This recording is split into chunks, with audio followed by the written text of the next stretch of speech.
The story started with a college graduation party. Friends and classmates spent the night partying on the beach. Kaylee felt uncomfortable watching her boyfriend Jonah getting too close to Chanda. To make sure everyone had fun without distractions, Mitch took everyone's phones and threw them in the car trunk. Not long after, Vance and Gilbert found a big slimy ball on the beach. It looked strange, but they didn't pay it much attention. Everyone continued enjoying the party. The next day was sunny, but only a few of them remained on the beach. Kaylee and Mitch had slept in the lifeguard tower. Jonah and Chanda, along with Vance and his girlfriend Ronnie, stayed in a convertible, and Marcia woke up topless on a picnic table. Kaylee noticed some clothes and sleeping bags abandoned on the sand. Did everyone else leave already? She felt something wasn't right. As Kaylee tried to figure things out, a seagull landed on the sand. Shockingly, the bird seemed stuck. In just moments, the beach swallowed it completely. There was something deadly beneath the sand. Realizing the danger, Kaylee warned everyone not to move, but it was too late. Marcia, still groggy, stepped onto the sand and got stuck. She desperately tried to free herself with her hands but failed. Soon both her hands and feet were trapped. Vance ignored everyone's warnings, determined to save Marcia, but after just a few steps, he fell onto the sand. As he struggled, the creature beneath tore off half of his face, then pulled him under completely. This terrifying scene left everyone stunned. They argued about the truth behind the deadly beach.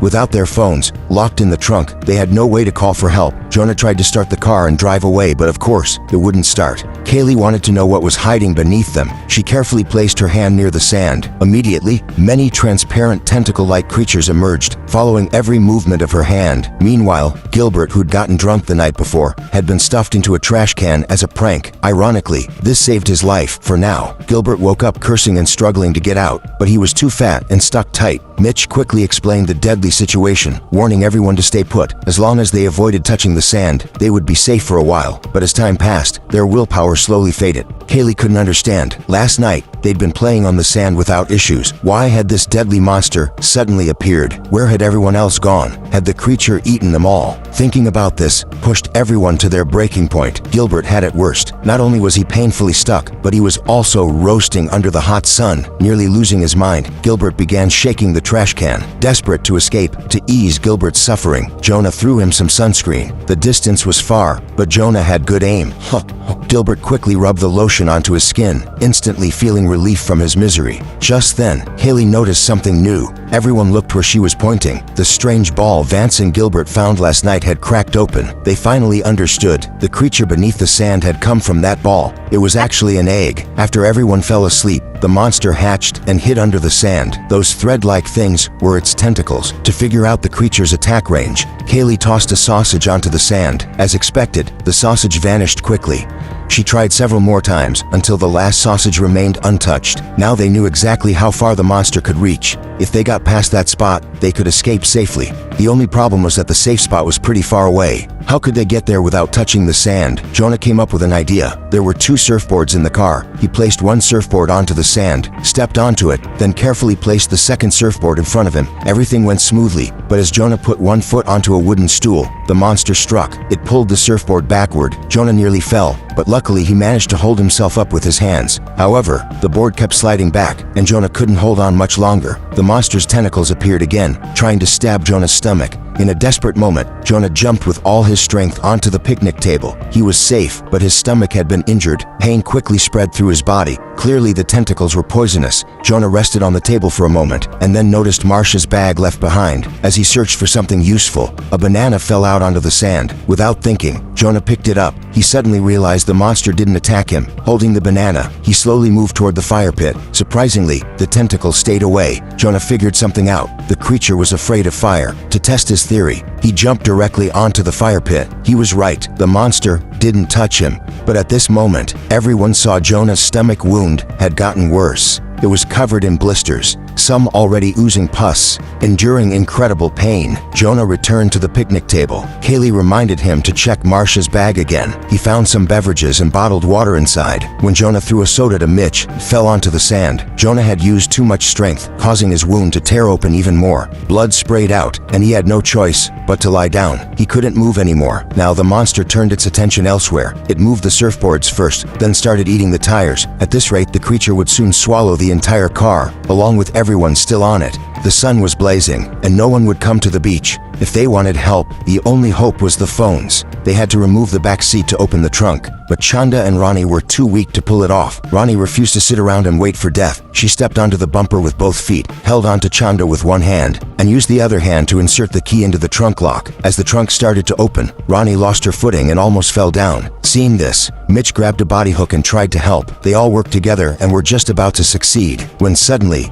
a beach patrol car came near. The siren startled Ronnie so badly, the trunk slammed shut in the panic. Ronnie fell onto the car and got her fingers caught. They waved frantically for help. Kaylee shouted at Beach Patrol Officer Alex not to get out of the car. She begged him to call for backup. There was a monster under the sand that ate people, but no matter what Kaylee said, Alex didn't believe her. He accused them of being high on drugs. When he saw Jonah lying weakly on the table, Alex stepped out to check. Everyone thought he was a goner for sure, but to their surprise, nothing happened. Alex was completely fine, thanks to his boots. Apparently the monster couldn't hurt you if there was no direct skin contact. Alex walked up to Jonah first. He looked at Jonah's stomach and turned away in disgust, thinking it was some kind of STD. Then he went over to Gilbert, trying to pull him out of the trash can, but he failed. The whole situation made no sense, and Alex was frustrated. He walked to the lifeguard tower and ordered Kaylee and Mitch to come down, but going down meant certain death. Of course they refused. Furious, Alex threatened to spray them with pepper spray. While yelling, the key hanging on his belt slipped off. He bent down to pick it up without thinking, but the moment his hand touched the sand, he couldn't pull it back. Panicked, Alex sprayed pepper spray at the monster's tentacles. Good news, the creature hated the burning sensation and backed off. Bad news,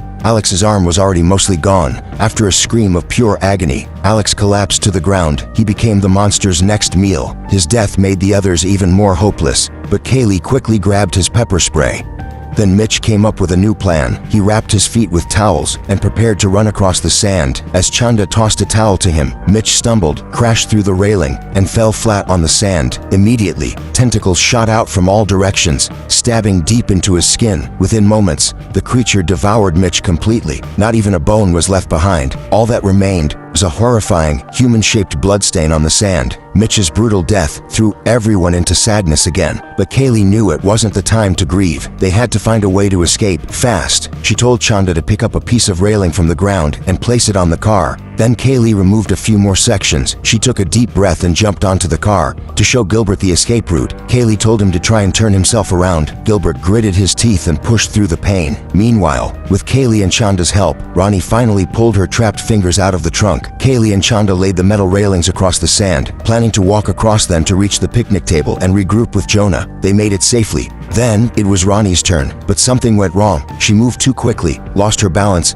and fell onto the sand. In a panic, Kaylee sprayed her with the pepper spray and tried to pull her up, but the monster wasn't done. Its tentacles struck again and dragged Ronnie under in the blink of an eye. Before anyone could react, another threat appeared. Gilbert had scraped his stomach. The monster smelled blood and launched its next attack. Its sharp tentacle pierced the metal trash can and slithered inside, but Gilbert didn't notice a thing. Chanda wrapped her feet in towels and ran to the police car safely. Everyone cheered at the glimpse of hope.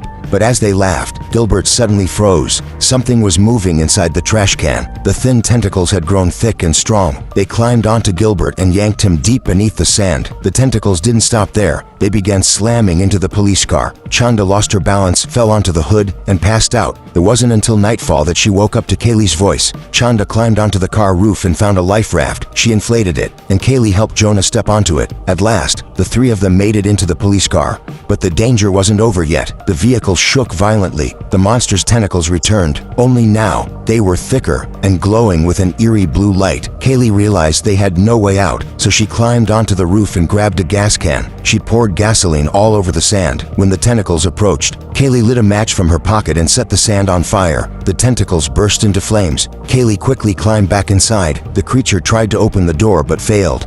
Time passed. The night grew quiet. The fire finally killed the tentacles. Inside the car, everyone sat in silence, thinking about the nightmare they had just survived. When morning came, Jonah had stopped breathing. His injuries were too severe. Just then, a young man heading to surf spotted them and woke Kaylee and Chanda. They carefully stepped out of the car, tested the ground, and finally let out a long sigh of relief. Kaylee and Chanda were finally saved, but the monster wasn't truly dead. It had only lost one tentacle. In the final scene, the monster was revealed to be a massive jellyfish, silently swimming toward another crowded beach.